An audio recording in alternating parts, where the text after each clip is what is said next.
Cea mai mare problemă în creșterea echipei noastre este atunci când e haos în cap și nu se înțelege de unde se iau oameni, de unde este echipa asta, de unde vine afacerea în companie Faberlic, da?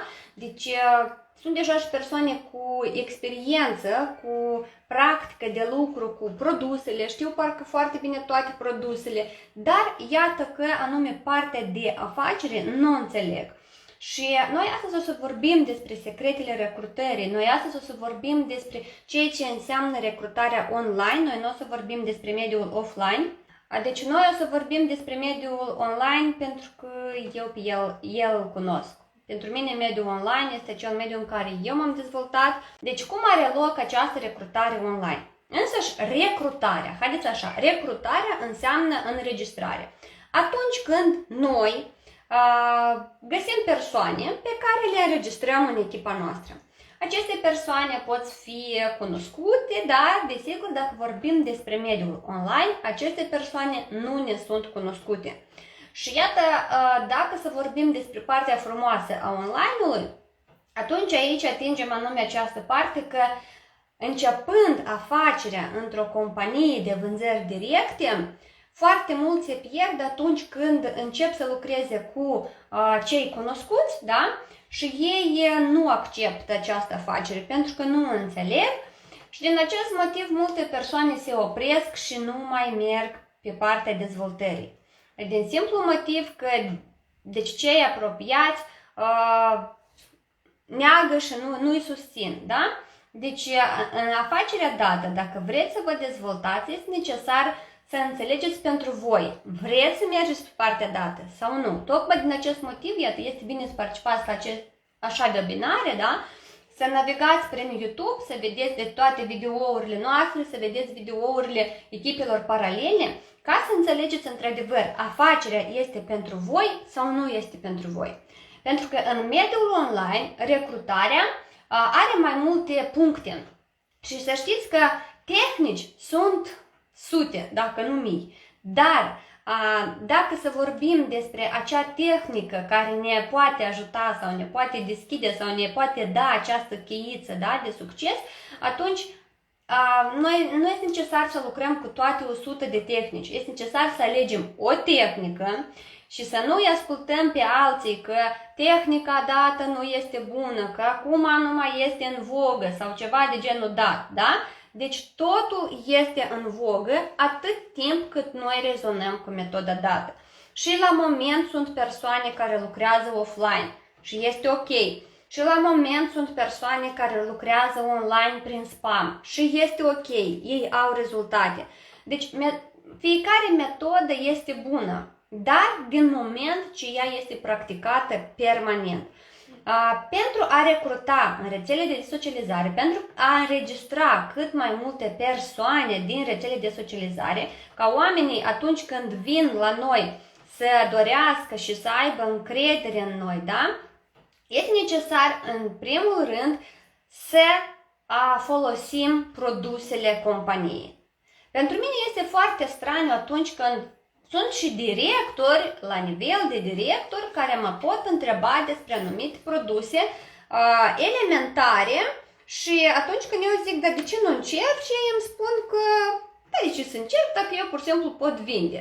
Da, noi nu putem să folosim toate produsele, dar noi folosim și testăm anume acele game de produse cu care rezonăm anume noi. Da? Dacă, de exemplu, să vorbim de produsele de îngrijire față, atunci eu nu pot să vorbesc despre verbena, de exemplu, pentru că eu nu folosesc această gamă. Dar eu pot să vorbesc despre New Weekend sau eu pot să vorbesc despre gama Expert, eu pot să vorbesc despre Garderica, Renovage.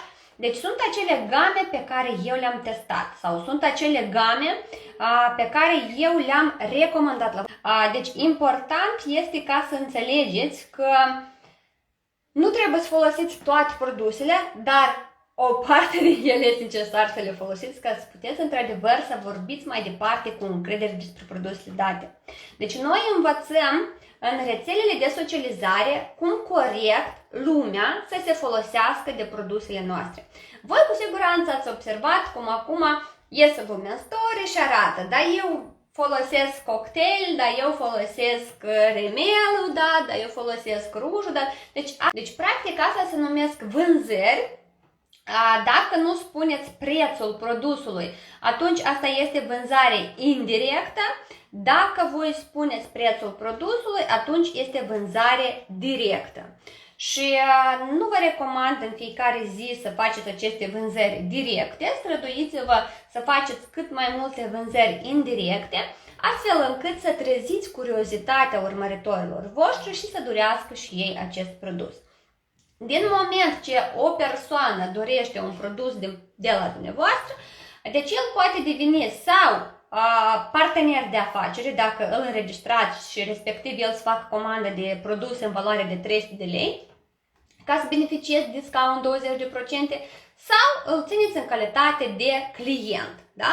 Unde el vă achită suma produsului, la dumneavoastră rămân reducerea 20 sau 26% în dependență de nivelul la care sunteți și astfel deci merge afacerea voastră. Dacă să vorbim despre recrutarea online și anume despre crearea contentului, iată când noi mergem pe partea de prezentare a produselor, pe partea noastră de prezentare, atunci când noi facem videouri, da? Deci nu uitați, vă rog frumos, este un element foarte important, pare simplu, dar important, atunci când noi vorbim despre camera noastră care pe noi ne filmează.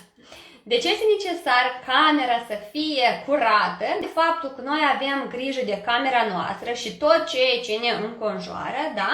Noi suntem la maxim pozitivi. Asta în genere este, asta se referă la recrutare, dragilor. Și dacă voi o să spuneți și ce dacă eu sunt pozitivă, dar nu este așa, dacă voi folosind un anumit produs, vă nerlăiți cuiva, dar eu nu așa produs bun, dar eu n-am bani să-l cumpăr, dar că eu vreau să fac o comandă, dar eu n-am bani nu știu ce, sau iată am procurat un produs, mai ales în story dacă faceți așa ceva, am procurat un produs și el mie nu merge, deci totul este individual. Dacă undeva nu ați citit corect ingredientele care intră în produs sau dacă nu ați citit recenziile sau nu ați fost atenți în chaturile în care noi comunicăm, undeva nu ați ales pur și simplu produs corect. Dacă, de exemplu, vorbim despre BB cremul din gama Oxyology, păi acolo este BB crem pentru ten gras și BB crem pentru ten uscat. De exemplu, dacă dumneavoastră tenul este uscat și o să folosiți BB crem, o să vă cumpărați BB crem pentru ten gras, e clar că el o să vă usuci tenul și o să spuneți că produsul nu este bun, dar nu este așa. El pur și simplu nu a fost ales corect, conform destinației sale. Însă noi, atunci când recrutăm, când creăm contentul nostru, când chemăm oameni în echipa noastră, noi nu îi chemăm pe dânsii agresiv. Vino în echipa mea, vino ca să ai reducere, vino ca să poți merge în vacanță sau vino ca să-ți poți cumpăra mașină. Noi nu așa facem. Noi arătăm leger partea de afaceri. De ce înseamnă a arăta leger partea de afaceri, dragilor? Voi prezentați publicului că v-ați înregistrat. Asta regulat, deci o dată în săptămână, oricum vorbiți. De ce v-ați înregistrat în companie Faberlic? Deci, în ceea ce privește orlăitul ăsta, da, fetele? Situația noastră din viață poate fi diferită. Pot fi situații dificile, situații mai bune, dar asta nu înseamnă că publicul trebuie să audă asta, da? Deci, străduiți-vă mereu să fiți pe pozitiv. Asta nu înseamnă ca să râdeți ca un clown sau să spuneți bancuri în public, da? Dar asta înseamnă că situația personală, dar pentru ce facem noi aici afaceri? Noi facem pentru a schimba ceea ce avem acum. Păi iată, publicul trebuie să simtă, trebuie să vadă că noi suntem gata ceva să schimbăm. Deci noi partea de afaceri o arătăm leger și nici într-un caz nu ne orlăim. Oferim informațiile pe care noi le oferim publicului doar de pe poziția de a da ajutor, de a ajuta publicul, dar nu a băga cu desâlă. Iată, știți, când lumea bagă cu desâlă, atunci când, iată, consultanții cumpără marfă cu geanta, da? Se duc și o vând și, iată, scot totul pe masă și în cazul în care el simte că nimeni nimic nu cumpără, el dă nața asta măcar în datorie, da eu. Deci, iată, el bagă asta cu desâlă, da? Afacerea, noi nu băgăm afacerea cu desâlă. Afacerea noi o prezentăm din cel mai frumos punct de vedere, pentru că afacerea, persoana care dezvoltă aici afacerea, o dezvoltă din anumite motive. Sau găsește comunitatea, sau găsește posibilitatea de a câștiga bani la distanță, da? Pentru că noi lucrăm mai mult în mediul online. Ori îi place, de exemplu, faptul că produsele aici sunt bune și iată, el le recomandă cu cel mai mare drag, deja echipa crește pentru că crește și iată așa merge afacerea. Deci nu o facem de pe poziția hai pentru că trebuie. Fă-o din plăcere pentru că este frumos. Și respectiv, mereu când noi vorbim în mediul online sau când noi vorbim cu persoanele despre afacere, este necesar să fim siguri pe ceea ce spunem. Atât timp cât nu se simte siguranță în explicațiile voastre, în tutorialele voastre, oamenii nu o să creadă în voi. Atunci când eu am început să cresc în afacerea respectivă, eu mă trezeam și mă culcam cu webinare. Da? Eu nu făceam, dar eu ascultam. Ascultam, făceam notițe, din nou ascultam, făceam notițe. Aveam o foarte mică echipă, aveam 2-3 persoane, dar pe care atunci când le întâlneam, le bombardam cu informații. De tot ceea ce eu învățam pe parcursul unei zile, webinar, eu după asta învățam mai departe publicul. De la 2-3 persoane, iată așa, am început să-mi dezvolt echipa doar din simplu motiv că înainte de a merge și a explica unei persoane că este posibil de câștigat bani, este necesar să înțelegem de unde aici se iau banii. Noi nu putem să câștigăm aici bani sau să spunem că îi câștigăm dacă nici nu înțelegem de unde vin banii respectivi. Da? Idei pentru content, pentru persoanele care dezvoltă afacerea sau sunt pe primii pași, v-ați înregistrat și vreți să mergeți pe partea de afacere sau sunteți deja în compania Faberlic, dar nu înțelegeți cum e asta să lucrezi în mediul online. Da? Deci ce facem noi și care sunt recomandările mele pentru voi în mediul online?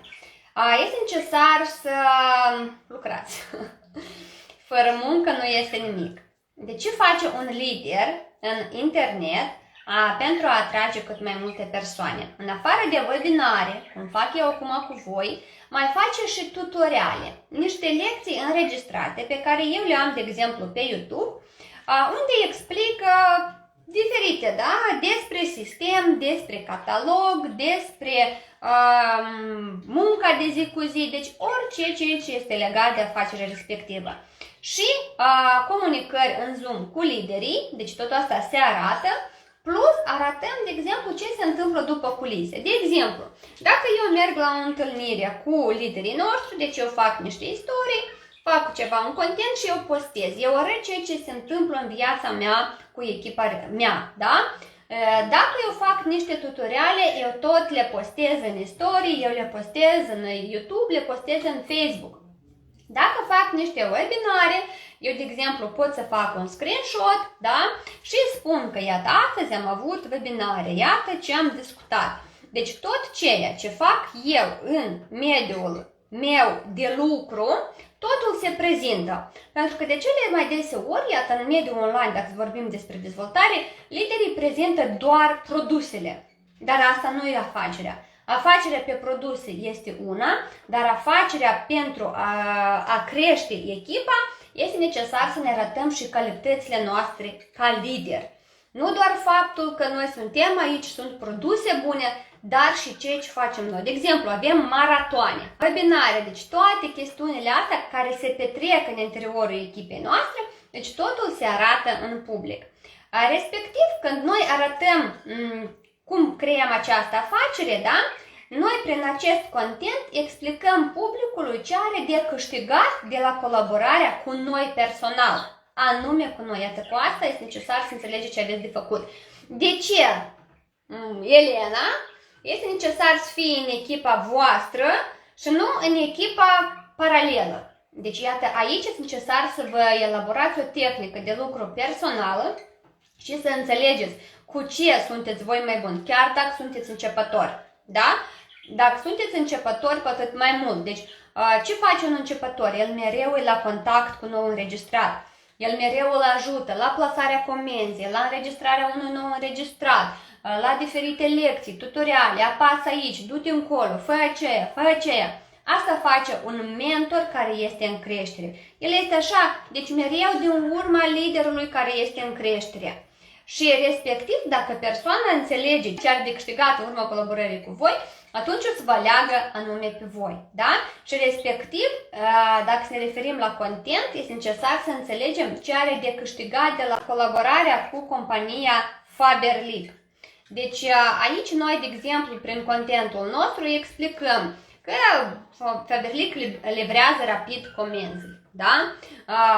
Arătăm partea de calitate a produsului. Explicăm partea frumoasă a prețului produsului respectiv. Deci noi căutăm plusurile produselor Faberlic. Deci noi mereu vorbim despre partea de produs, dar vorbim și despre partea de afacere, plus vorbim despre partea noastră de lider. Cine suntem noi ca lideri? Deci cum se prezintă afacerea? Formule exacte, marketing plan. Dacă încă cineva nu știe marketingul plan, mergeți la mine pe YouTube, Stella Tarnovski Faberlic, sau scrieți în chat Stella, eu vreau link-ul și eu am să vă-l transmit. Deci aveți nevoie de marketing plan. Dacă nu cunoașteți formulele exacte, nu o să puteți explica nimănui de unde vin banii în compania Faberlic. Și respectiv să faceți tutoriale exacte. Cât omul poate câștiga, de exemplu, de la 5 persoane, de la 10 persoane, de la 100 de persoane și tot așa mai departe. Cât mai exact. Chiar dacă cineva cu matematica nu chiar prietenește, aici este necesar să înțelegeți. Fără asta este greu să ajungeți într-adevăr la nivele frumoase. Exemple reale cât se poate de câștigat în compania Faberlic timp de un an. Deci găsiți istorii de succes. Puteți să faceți niște așa mini-videouri, da, le descărcați, le tăiați, unde persoanele povestesc ce au câștigat în urma colaborării cu compania Faberlic. Unde voi puteți spune, din moment ce consultantul ajunge rapid la nivel de director și le calculați din moment ce a ajuns la nivel bonusările de dezvoltare, comisioanele, VIP, calculați totul asta pentru un an de zile, pentru că astfel persoanele înțeleg mai bine despre ceea ce voi vorbiți. Vindem prin realizarea viselor, accentuăm visul și demonstrăm cum aici îl putem realiza. Deci fiecare persoană are un anumit vis. Cineva vrea în vacanță, cineva vrea o mașină, cineva vrea un apartament, cineva vrea haine frumoase. Deci orice. Aflați care sunt visele oamenilor și iată, transmiteți ideea despre afacere, da? Prin faptul că în compania Faberlic oamenii își pot realiza visele. Exact asta, deja dacă aveți un anumit nivel, povestiți cum v-ați realizat visul vostru. Care era visul vostru? Pentru că de cele mai dese ori, datorită companiei Faberlic, liderii își ating visele, dar nu vorbesc despre ele. Ori le este rușine, ori primesc asta că o să fie o laudă, ceva. Deci este necesar să spunem că anume datorită companiei Faberlic, visele noastre se realizează și spunem care sunt ele. Da? Ce este important în momentul dezvoltării afacerii noastre? Dacă vorbim despre prezentarea suplimentelor alimentare, atunci povestim istorii reușite, citim în recenzii dacă încă nu le cunoaștem, dar vorbim despre sănătatea prin partea pozitivă. Da? Iată ce probleme a fost și persoana a folosit un curs regulat de câteva zile, luni Și iată care sunt rezultatele. Despre suplimente alimentare, la noi Galina foarte des vorbește și rezultatele pe care le obține. Așa că puteți să vedeți, Galina Fel este în Facebook. La ea foarte multe recenzii sunt despre suplimentele alimentare. Și iată, ea când povestește din perspectiva poveștilor frumoase. Da? Asta este. Acum, un exemplu, dar cum asta să nu povestim reușit? Da? De exemplu, cineva spune că, iată, eu am probleme cu, nu știu, sistemul gastrointestinal, da? Și voi puteți spune, da, și eu, e că mă balonează și nu știu ce să fac, și of, și nopți nedormite, și unde nu mă duc. Adică, noi oferiți persoane informații despre suplimentele alimentare aloe vera care ar putea să-i îmbunătățească situația, dar pur și simplu accentuați faptul că da, este o problemă și voi tot o aveți. Deci așa nu se lucrează. Explicați cât mai des despre diferite categorii de produse, de ce ați ales anume produsele date și, în paralel, să vorbiți despre afacerea Faberlic.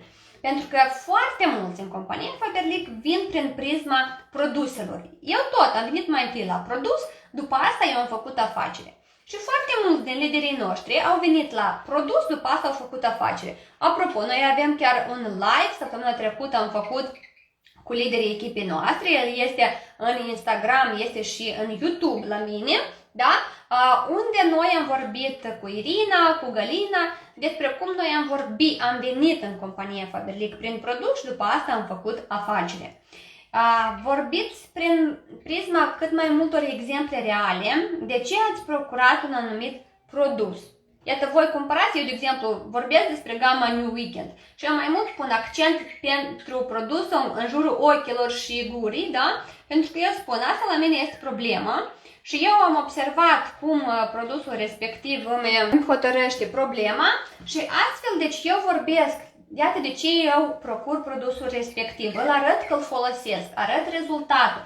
Deci astfel se familiarizează și publicul cu voi. Exact asta puteți face și în grupele din Facebook, exact asta puteți face și în orice rețea de socializare. Deci ceea ce ați făcut astăzi, faceți screen-uri acum la webinar dacă încă nimeni nu a făcut, ce ați făcut voi astăzi pentru a vă mări echipa voastră. Deci iată astăzi, v-ați instruit, ați fost astăzi la webinar. Bravo! Asta deja este un pas. Păi iată, faceți screenshot unde etichetați, mă etichetați de exemplu și spuneți, Stella, mulțumesc pentru un webinar superb. Deci informația a fost valoroasă. Dacă măcar cineva din voi o idee o să iei, pentru că eu astăzi am foarte multe idei, măcar o idee o să o luați și o să o aplicați de mâine, dar nu de mâine, de astăzi, după orele 21:00, o să vedeți că rezultatele o să fie. Deci, zilnic, noi ca lideri arătăm ce facem pentru dezvoltarea echipei. Cine mă urmărește în Instagram și în Facebook pe oficiu, da, pentru că acolo la mine se distribuie contentul, deci voi observați faptul că eu arăt și partea de produse, dar eu arăt și partea de afaceri. Eu pun niște rupturi din diferite webinare, pun niște rupturi din diferite tutoriale, dar le pun. Și arăt, deci dacă am lecții, eu arăt că fac lecții. Este necesar să arăt zilnic ceea ce fac eu și voi, ca lideri ai echipei, să simțiți că eu sunt prezentă, respectiv doar așa vine și motivarea de a urma un anumit lider din echipă. Poziționați-vă ca lider anume în această companie. Fac foarte mari greșeli unii lideri care astăzi vorbesc despre Faberlic în postări și istorii, mâine vorbesc despre altă companie și după asta vor rezultate.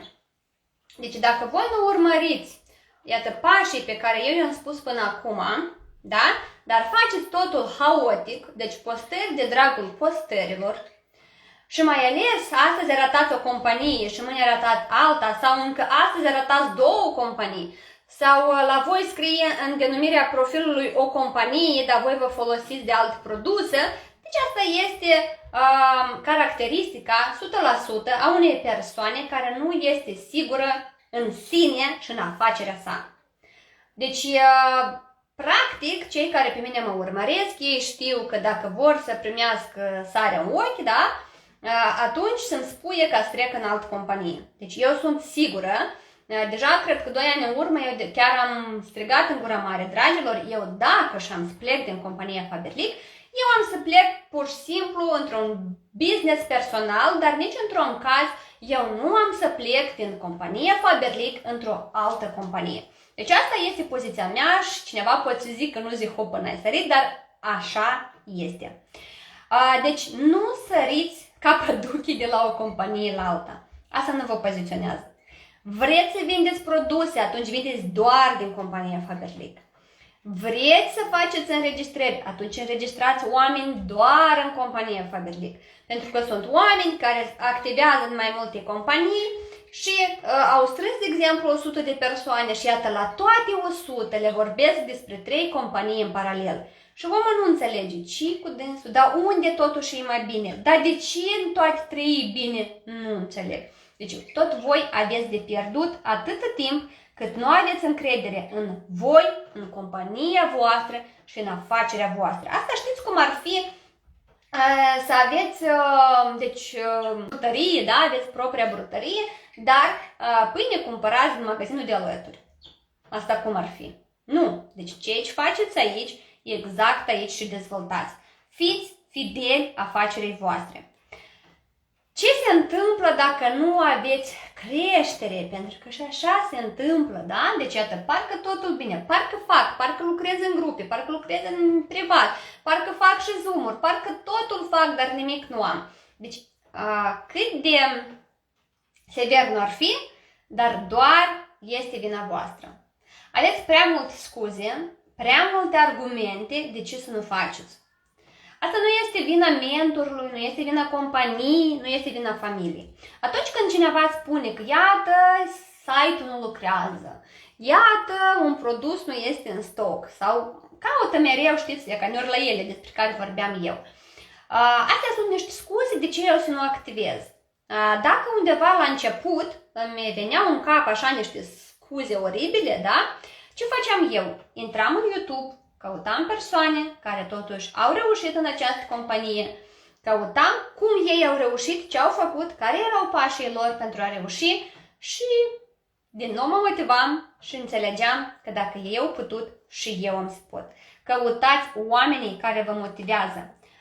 Dar dacă nu rezonați cu această afacere totuși la un moment dat, dacă nu rezonați cu mentorii, atunci da, liber puteți să vă schimbați compania, este ok.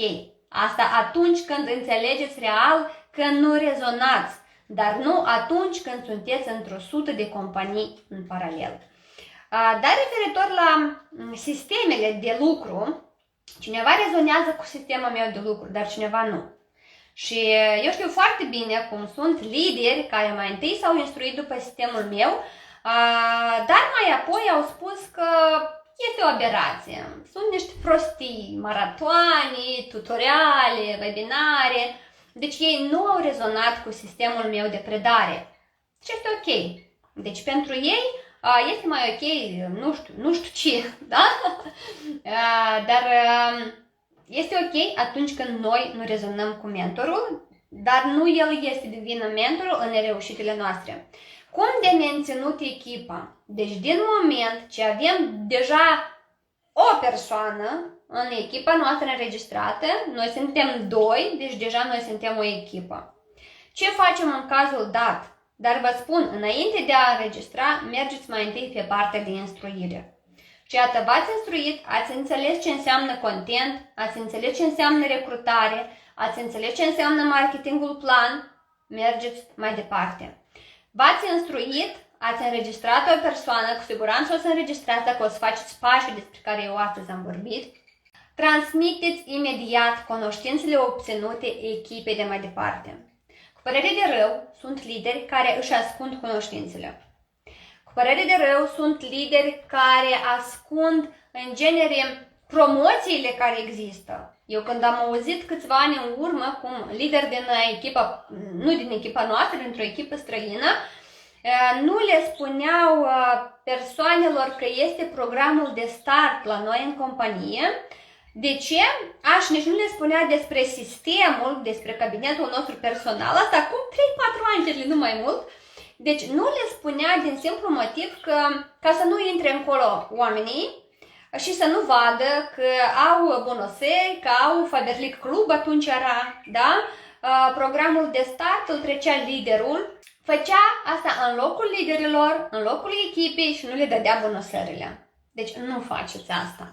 Echipa trebuie să știe totul ce există în compania Faberlic. Oferiți suport în interiorul echipei. Fiți alături de oamenii voștri. Poziția de lider partener este poziția de succes. Pe când poziția de angajat-angajator este poziția de insucces. Fiecare persoană din echipa voastră este partenerul vostru. Și mentorul este partenerul vostru. Chiar dacă voi credeți că mentorul trăiește doar pe banii voștri, cineva sunt așa, că eu fac comenzi, dar ea primește bani. Dacă ea nu o să facă diferența dintre ea ca lider și voi ca partener, ea nu va avea nimic. Deci în companiile de vânzări directe se plătește pentru rezultat. Dar pentru ochi frumoși sau pentru simplă înregistrare nu se plătește nimic. Susțineți liderii care sunt în creștere. Iată, înțelegeți că persoana este gata pentru lucru. Încă mai mult instruiți-vă și dați cât mai multă informație. Deci, iată, noi avem lecții, ele sunt bune, dar dacă înțelegeți că undeva este puțin, încă mai mult învățați-vă. Învățați și transmiteți mai departe. Dar nu comiteți cea mai mare eroare pentru persoanele care sunt pe poziția de student permanent, este atunci când vă învățați, dar nu aplicați. Acum sunt foarte multe cursuri despre ce vreți. Recrutări, lucru cu istoriile, cu postările, scriere textelor, deci orice. Nu fiți atot știutor. Luați-vă doar o parte, mergeți pe ea, alegeți sistemul vostru și mergeți pe sistemul vostru. Nu lucrați cu totul. Atunci când eu am venit în compania Faberlic deja conștientă că vreau afacere, eu am trecut în mediul online și liderii din Republica Moldova, care și acum cresc doar în mediul offline, ziceau că eu sunt cine ești tu, adică de ce trăiești în mediul online, adică ei se râdeau de mediul online. Dar atunci când au început să vină rezultatele, au început să mă întrebe ce fac eu în mediul online. Așa că sistemul vostru poate fi râs de toți din jur, dar să vă aducă rezultate. Faceți cât mai multe întâlniri în Zoom. În Zoom faceți întâlniri cu liderii, iată ceea ce facem și noi acum. Despre produse, eu vă recomand să vorbiți în live. Apropo, noi mâine o să avem live cu Victoria Melnic în Instagram. Și stabiliți propriile reguli de lucru. Dacă nu o să aveți regulile voastre de lucru și echipa nu o să le cunoască, o să fie haos și o să spuneți că este dificil de lucrat. Deci reguli de lucru, de la cât până la cât sunteți online și dispuși să lucrați cu echipa. Metoda mea de comunicare este la maxim prin mesaje voce. Deci personal eu foarte mult mă deranjez când trebuie să vorbesc la telefon. Pentru mine este cel mai comod să vorbesc prin mesaje voce. Eu pot asculta câteva mesaje concomitent. Nu toți pot să asculte mai multe mesaje odată, dar eu asta pot face și astfel eu câștig din timp. Deci eu pot lucra cu mai multe persoane odată. Tocmai din acest motiv, deja echipa mea știe că eu vorbesc prin mesaje voce. Metoda de predare. Eu predau în mediul online. Uneori facem offline, dar facem offline deja cu persoanele cu care așa suntem suflete apropiate, atunci pentru că mergem deja la offline. Asta este metoda pe care eu am abordat-o și deja persoanele o cunosc. Dar cine totuși este mentorul pentru noi? Mentorul este persoana care ne poate deschide ușile. Deci este persoana care ne oferă o anumită informație. Eu numesc un ghid informațional. Dar să știți că acest ghid informațional, deseori, noi putem să avem nevoie de el doar o anumită perioadă de timp. Și este ok. De ce? Pentru că noi am putea să creștem acest ghid informațional. De exemplu, citiți o carte și după asta apare altă carte în viața voastră și credeți că deja informația din prima carte parcă este demodată și ceea ce ați citit acum asupra voastră influențează altfel. Exact așa influențează și mentorul. Asta nu înseamnă că mentorul precedent a fost rău, dar asta înseamnă că este acea persoană care v-a deschis ușile, care a fost ghidul, care v-a arătat calea și pentru asta este necesar să fim recunoscători. Deci, mentorul nu ne este de dacă ca să ne trezească și să ne spună du-te la recrutare, ca să ne trezească și să ne spună fă video sau participă la maraton. Mentorul nu este părinte care să ne ocărască că noi astăzi nu am făcut nicio înregistrare. Mentorul este persoana care ne ajută din punct de vedere al informațiilor. Câteva reguli pentru lideri. Comunicați cu adâncimea. Ce înseamnă asta pentru cei care încă nu au recrutat? Din moment ce noi am înregistrat o persoană, această persoană înregistrează și ea alte persoane. Da? Păi iată, asta este adâncimea. Acele alte persoane au înregistrat alte persoane și tot așa mai departe. Ei toți sunt oamenii noștri. Dar multe persoane asta nu înțeleg și nu comunică cu ei. Au foarte mult de pierdut pentru că nu îi susțin. Nu ascundeți de la echipele voastre metodele de lucru. Chiar dacă voi faceți doar înregistrări în prima linie, nu faceți înregistrări în adâncime, este ok, nimeni nu obligă să o facem, dar explicați metoda respectivă. Explicați, noi avem videouri despre beneficiile metodei de înregistrare în adâncime. Dați acest video. Învățați echipa, că mai este și așa ceva. Dar liderul deja o să-și aleagă singur, după care metoda să meargă. Alegeți sistemul personal de dezvoltare. Mergeți pe partea de webinare, mergeți pe partea de tutoriale. Deci totul este foarte individual. Faceți lecții și tutoriale personale ale voastre. Este bine că noi avem lecții. Da? Eu fac, sunt bravo, fac. Dar publicul vostru o să fie mai mulțumit de voi atunci când o să aveți lecțiile voastre personale. Pentru că, în primul rând, ar putea să nu rezoneze cu mine. Ar putea să nu-i placă vocea mea, ar putea să nu-i placă coafura mea, ar putea ceva să nu-i placă, ar putea să-i pară că sunt prea încrezut în sine sau ar putea să-i pară că am coroană pe cap, deci orice ar putea să-i pară. Și din acest motiv ar putea să renunțe la afacere, da, pentru că i-ați dat videourile mele. Dar dacă voi sunteți în creștere, vă puteți uita la un video de-al meu, unde vă place informația și faceți exact această tematică, dar o personalizați și mergeți mai departe. Și atunci oamenii o să aibă încredere în voi și o să vă urmeze. Deci chiar dacă în echipă deja totul este, să știți că este bine să personalizați. Deci cheia succesului nostru nu e doar motivarea, nu doar să le spunem că iată, este posibil, dar este și disciplina.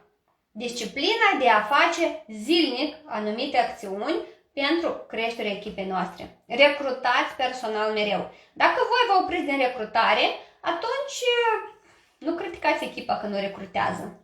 Atât timp cât voi nu sunteți un exemplu, nu are cine vă urma. Cine are de câștigat în urma colaborării cu compania Faberlic? Tot ce faceți este pentru voi. Nu este pentru mentor, nu este pentru vecin, nu este pentru director sau pentru companie. Este pentru voi. Dar asta e pentru cei care rezonează cu afacerea dată. Nu vă uitați la mentori sau și mai rău la succesul din adâncime. Ce înseamnă asta? Uneori se întâmplă așa că am înregistrat, de exemplu, o persoană, dar ea este mai agilă.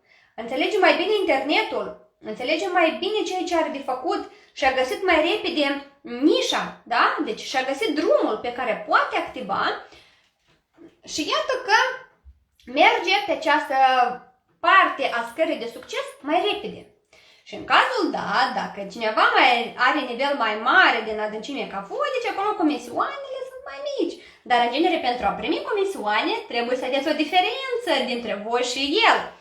Și aici liderul zice, el crește, dar eu trebuie să fac diferența, dar eu nu primesc toți banii pentru că eu trebuie să fac diferența. Dacă aveți așa gânduri, nu sunteți lider, schimbați gândurile dacă vreți mai departe să vă dezvoltați. Atât timp cât liderii veneau și în urma mea, da, ei mai mult pe mine mă motivau. Ziceam, wow! Mai am de dat din coate, și dădeam. Fiți alături de directori căutați-i voi, dar nu ei pe voi. Da, cât este poate de straniu, dar dacă vreți cu adevărat să aibă lumea sau voi să aveți acel suport de la director, găsiți directorii din echipa voastră, în cabinetul personal îi aveți. Luați legătura cu ei și spuneți: alo, bună ziua, sunt în echipa ta, am primit informație, am văzut webinarul, este interesant, vreau să merg mai departe, ce trebuie să fac? Da? Deci, nu întotdeauna deja de la niveluri mai superioare, sincer să vă spun, nici nu întotdeauna reușesc să prelucrez mesajele care îmi vin că aveți un nou înregistrat în companie. Nici nu întotdeauna reușesc să adaug în grup. Și asta nu mă clasific pe mine că sunt bravo, nu, dar asta este. La moment nu întotdeauna reușesc asta să o fac. Pentru că poate, iată, sunt mai mult ocupată cu webinar, mergem, de exemplu, cu reclamă, trebuie să răspund acolo la persoane. Deci sunt chestii care pur și simplu nu le reușesc. Și în cazul dat, persoanele care îmi scriu în Viber sau îmi scriu în WhatsApp au mai mult de câștigat. Pentru că îmi spun: Stella, salut, eu sunt a ta. Eu mă trezesc și încep să lucrez. Așa că căutați-vă directorii și lucrați cu ei. Dar dacă directorul și-a atins nivelul și este pe partea pasivă și nu mai are chef de recrutări sau ceva, căutați directorii superiori. Deci superior, dacă să vorbim despre echipa noastră, sunt eu, dar adresați-vă, puteți să vă adresați și în secțiunea opinii, care cu siguranță o să vă ajute. Nu lăsați nicio întrebare să rămână la voi fără răspuns. Aici am un text: fiți vedetă. Fiți vedetă pentru voi. Fiți vedetă pentru familia voastră. Fiți vedetă pentru echipa voastră. Deci fiți vedetă. Eu cușam să finisez partajarea la ecran. Așa. Atât timp cât o să fiți vedetă, pentru că rețelele de socializare, vrem, nu vrem, ne fac vedete. Și asta nu înseamnă că noi trebuie să arătăm ce mâncăm, cum mâncăm, de ce mâncăm asta, dar asta înseamnă că noi suntem vedete pentru cineva din punct de vedere al rezultatelor noastre. Că iată, noi, fiind mămici în concediu de maternitate, am reușit. Iată, noi, fiind femei de afaceri, într-o afacere standard, de exemplu, acum mi-a venit ideea de Victoria Melnic, care a avut butic de haine, a închis și mergea bine acest business, a închis businessul respectiv, a venit în echipa noastră, a deschis reprezentanță în orașul Drochia și se află bine mersi. Da? Dar oricum ea este în dezvoltare, mereu este gata. Apropo, încă o dată vă reamintesc, noi mâine la orele 20:00 avem cu Victoria live. Live o să fie despre produse. Cine a văzut măcar o dată un video de Victoria o să înțelegeți cum Victoria prezintă produsele. Eu de fiecare dată mă îndrăgostesc de prezentările ei. Așa că dacă ceva, Faberlic oficial, deci asta este pagina mea de Instagram și găsiți-ne ca să vedeți live-ul de mâine. Deci asta înseamnă, fetelor, recrutare. Să fim vedete. Vedetele nu sunt vedete peste noapte. Ele au foarte mult de muncit. Ele zilnic muncesc până a deveni într-adevăr renumite. Și în spatele nostru, ca a liderilor, tot este foarte multă muncă. Deci dacă cineva, după acest webinar, oricum are întrebări, puteți acum să porniți microfonul și să dați întrebările. Dacă undeva parcă ați înțeles că ceva e clar, dar nu chiar, navigați prin YouTube-ul meu. Vedeți ce este în YouTube-ul meu, pentru că sunt foarte multe răspunsuri la întrebările voastre. Apropo, eu vreau să anunț despre ofertă pentru cei care vor să recruteze. Faberlic deseori are o ofertă deosebită în ceea ce privește bani pentru noi înregistrați. Și astăzi Faberlic a dat start acestei promoții în unele țări. Deci, unele țări, de exemplu, România, unele țări din Europa, deci acolo este o listă de vreo 10 țări, dacă nu mai mult, unde persoanele noi înregistrate beneficiază de bani. De exemplu, în România, consultantul face comandă în sumă de 240 de lei, din suma dată el beneficiază de discount și beneficiază de o reducere adăugătoare de 120 de lei. Lei românești, fetele. Exact cum am avut noi cu oferta 600 de lei minus 300 de lei, dacă ține cineva minte. Deci așa oferte, astăzi Faberlic a dat start pentru unele țări. Pentru cine este interesat și nu a văzut această noutate, pentru că noi noutatea am pus-o pentru directori, da? Dar vreți să mergeți pe partea de recrutări, adresați-vă în grupe, adresați-vă în privat, să vă dau informația, să vă explic mai detaliat despre aceste oferte, pentru că în timpul ofertelor echipele noastre cresc foarte frumos. Și cu atât mai mult că acest catalog care astăzi a început este valabil doar pentru 2 săptămâni.